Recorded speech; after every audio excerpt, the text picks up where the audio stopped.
All right, well, I have talked a lot about AI and our kids and how common it is for some teenagers to get really involved with AI and these chatbots and have relationships, and that can lead to AI psychosis in some people, that break from reality. I've also said things like digital literacy, and people have asked, like, what is that? What does that mean? Yeah. I think parents often allow their kids to navigate these spaces alone in ways they wouldn't do similar to the physical space, right? You wouldn't let your kid walk down the street by themselves until you knew that they were able to handle that and they were familiar with the terrain. You shouldn't do it online.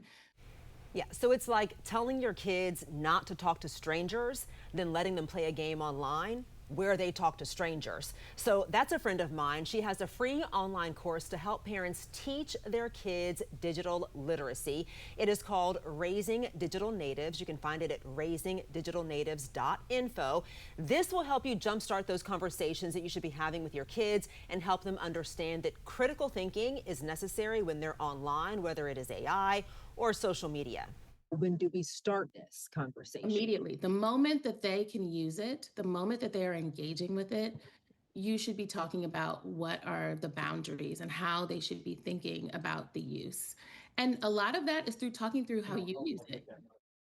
So she said that's really the problem is parents, well, people our age, us old folks, we're not so inclined to jump into AI and figure it out and use it the way that our kids are, but this is their daily life. So if we don't know how it's used and what it can do, how can we have this conversation with our kids? So she said, step one, get in it. Yeah, I feel like we cannot overstate the importance of this and this topic. If you like, let's just say it plain. If you don't know what your kids are doing on the computer and on the phone, you're not doing your job.